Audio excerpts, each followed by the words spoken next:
Well, what's going on, Gideon's Tactical family? And I hope that you guys are having an amazing Independence Day weekend as we celebrate those God-given rights that every man, woman, and child across this country and honestly across this world are given by our Creator, which is the right to life, liberty, and the pursuit of happiness. And I hope that you guys just have an awesome weekend. And here at the channel, what I love to do on Independence Day and surrounding that holiday is really look at American-made gear. And today we're gonna be breaking down these redesigns, if you will, on one of the most iconic and classic American-made tools ever created, the Buck 110 and 112 series. And we're gonna be looking at the Sport series with micarta handle scales, pocket clips, and thumb studs, as well as the TRX series, which has G10 handle scales, ambidextrous pocket clips, thumb studs, s30v, steel. It's gonna be a blast. So guys, let's go ahead and dive right into these modern takes on this classic American design. Well, here's our little traveling family of Buck pocket knives that have gone with me on this amazing road trip adventure with me and my family for the last year. Coming at you from Indiana, great state of Indiana, when I'm wrapping up part of this video for you guys, now having had this batch right here for a few months and great pocket carrying time that I'm going to share with you, and just my experience, pros, cons, so you guys can really figure out which one might make the most sense to you, or maybe not. Maybe something completely different. I will have a competitive option here just to talk in a little bit. Now again, just iconic, classic. This is actually the Ranger in 5160. Really cool.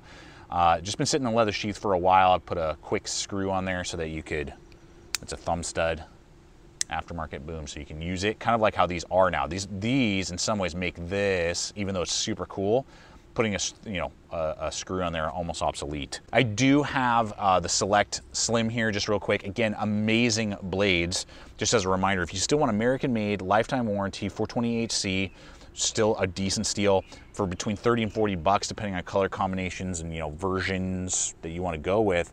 These are excellent little tools here. Great to gift to somebody. Great to just have in the collection. You can use them, lose them, and who cares, right? Still very iconic. They're not perfect though. One of the big complaints in the past has been just these ridiculous pocket clips. I mean, they're ambidextrous, they get the job done, but the screws are not recessed, and they're just freaking monsters and not very pretty to look at. Well, Buck has fixed a lot of that, and that's where we're really going to dive into today. The micarta with the aluminum bolsters. Those guys are the Sport, Ranger Sport, Hunter Sport, and then we got the TRX for the G10 handles. So let's go ahead and dive in, show you some of the things I've seen. Now, used them a ton. These are fun blades to use, man, with the CPM S30v steel. Excellent steel choice. Buck does a great job with that. Got their heat treat on there. They do some of the best heat treats on the market. And with still that hollow grind, I mean, they're just workhorses. They get the job done. They are slicey as all get out. Now, something just in pure blade shape to recognize is that the Sports, the Hunter and Ranger Sport, have the iconic clip, right? I mean, that is one heck of a shape there that I just love. Whereas the TRXs do not. They have the blade shape on the Select, and so it still has a swedge, very cool, very functional. The TRXs are ambidextrous. Those pocket clips just done so well, recessed screws. Kind of forgot about that for a second. We went over the blades. Recessed screws, blacked out, no goofiness. Can swap that right or left, and with the thumb studs and lockback, I mean, that's a totally ambidextrous blade. Not the case on the Sports.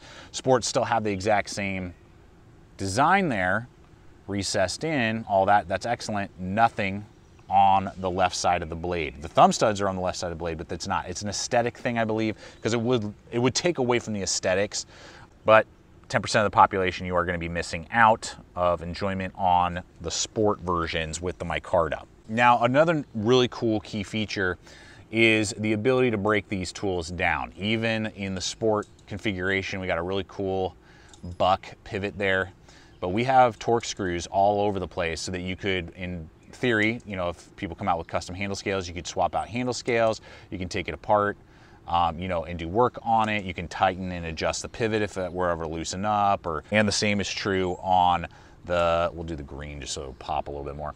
Pivot screw there, as well as the ability to break down the tool if you wish. So now another quick data point for you is on the Rangers, you're gonna get thumb studs that basically don't block the blade and the cutting edge, maybe by like a millimeter, but nothing really to be concerned about or write home about. They do an excellent job, and even this one right here, the TRX, is actually even further back, so not an issue. Whereas on the full size, they definitely are hovering over the blade by about a 1/4 inch. So depending on what you do, I didn't notice it too often, but you know, maybe cardboard slicing every once in a while, you'll catch the thumb studs and they'll bog down a little bit, or like a larger piece of fruit or vegetables.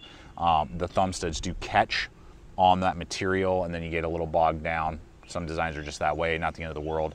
Again, the TRX will be a little bit further back than on the Hunter and the Ranger Sport. So little data for you there. Quality control has been excellent, had really no issues. The last series, the Pro Select, had some major centering issues. I had like 2 or 3 designs. I think I had like 3 that I bought over the course of like 6 months, and they were all like rubbing one side of the handle scale. Not been the case on any of these. Good centering, good, 0 issues. And again, now that you can adjust the pivots, that helps, whereas you can't do that on the last version, I believe, if I remember correctly, or maybe you could, and it just still wouldn't fix it. Anyway, so now before we hit competitive options and just kind of more, where does this make sense, I will share my findings on how I find their usefulness and maybe lack thereof. So let's start first with the Rangers. I would say that the TRX is the most EDC friendly of the entire batch. Obviously, it's the slimmest. The G10 texturing is really nice. The blade actuates really nicely. It's fully ambidextrous. If you're looking for just a good EDC knife with good steel on it, good handle ergonomics, fills out my hand, large size hand, no problem there, feels great, good to the touch, get a lot of work done for you. That's one you want to go with, to be honest. And honestly, if of any of these, the one I would least likely buy is the Ranger Sport. Reason being is because it's short, you got that full handle, it's not ambidextrous, and therefore, unless you need a big, thick, beefy handle and weight isn't an issue for you and bulk in the pocket, but you have a blade length limitation, somewhere that you live, state, country, whatever, where you have to have 3 inches or less, but the handle needs to be big and thick and full, or you just love the look of it, then I get it. But for me, it's the least one likely in my life that I would actually purchase. And if I'm going between the two, it's slimmer, it's lighter, it's cheaper, and I'm getting the same you know, blade, performance, everything on the TRX over the Ranger Sport. Now, if we move on to the Hunter Sport and the TRX Hunter, it kind of almost goes flipped on its head. The Hunter Sport with the micarta, if you use your tool a lot and you're maybe own property, you're a farmer, you're a rancher, you know, you just use the tool and you need ergonomics, that's where it comes in. I mean, it feels amazing with the micarta. It's thicker, it's fuller, it's beefier, you get, you know, big reach. I mean, it's excellent, and it's not still overly heavy, and you get all the iconic vibe of the original, but you get the pocket clip and you get the micarta and you get the thumb studs, one-handed opening. You know, that makes a lot of sense for me. Really where the TRX full size comes in is if you still need something that's very lightweight, that's maybe ambidextrous, and you can just carry the extra, you can carry something that has that extra reach, and you like bigger, longer handles, then, but you don't need the big bulkiness of maybe the Sport, then, you know, sure, totally makes sense. Go for it. It's cheaper, still lighter, still slimmer. But between the two of the larger, I would actually stick with the full size Hunter Sport with micarta.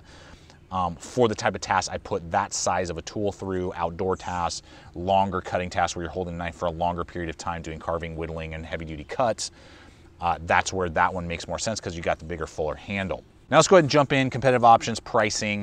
The first thing that I'll hit with you is price, and Buck did send these over to me to be able to test, review, give you guys my feedback, pros, cons, so you can make wise choices. What's the right tool for you for whatever scenario makes the most sense, or maybe not at all. Maybe the competitive options and just what I'm about to share with you, it's better to go with something else. That's what I always do in these type of videos.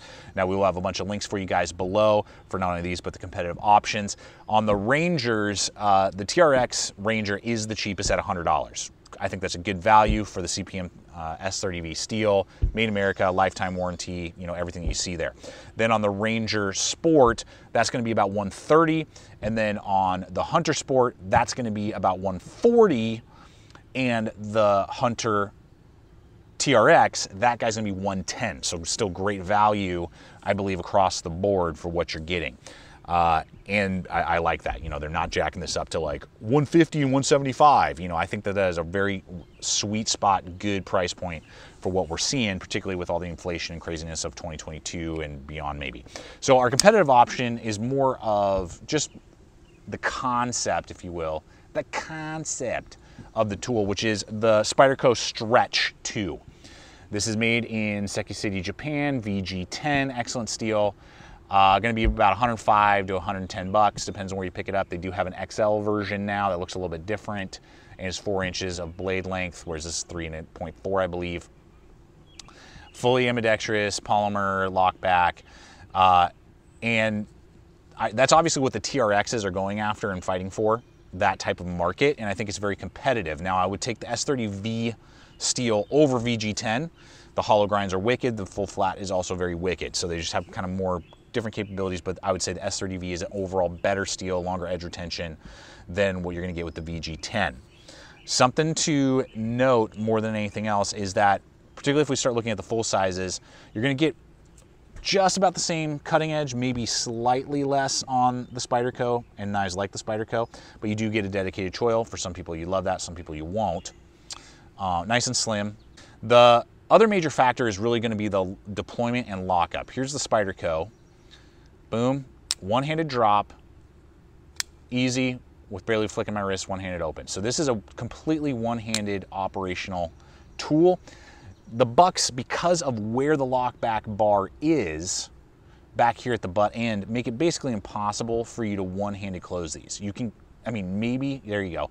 You really got to, you know, like shake it, and your hand is so far away from the edge, you're not going to be able to block it, so you're going to probably nick yourself if you really whip it.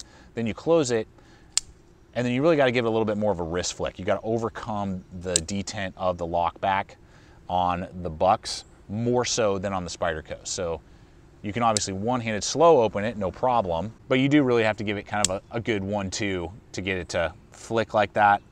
Same here, we'll do a full size on the TRX. You know, it's just, I can't really even do it. I basically have to push it up against something to overcome. Then I can close it one-handed, and then again, one-handed opening slow, no problem, see, but otherwise then I gotta use 2 hands, and then I gotta really give it a good wrist flick there. And it's difficult. Yeah, see, it tends to do that if you don't give it a strong enough wrist flick, and then you gotta manually move it. So, not the end of the world. All I'm pointing out is that knives that have a lockback in the center tend to be a little bit easier to open and then close. The buck is a pretty aggressive whip if you're doing it that way, and then you basically have to use 2 hands or push it up against something to close it. So just a little food for thought there, thinking through your designs when you are picking out a tool. Well guys, there you have it. I hope that you have enjoyed this video and it's been fun and entertaining, giving you the data that you need on whether or not these bucks are the right tools to throw into your rotation. I hope you have an amazing holiday weekend. You guys are amazing. I'm so blessed to have you as part of the Guineas Tactical family here. I invite you to subscribe if you're not yet a subscriber, to check out the other video popping up. And until next time, always remember, stay equipped, stay prepared, and I'll see you out there.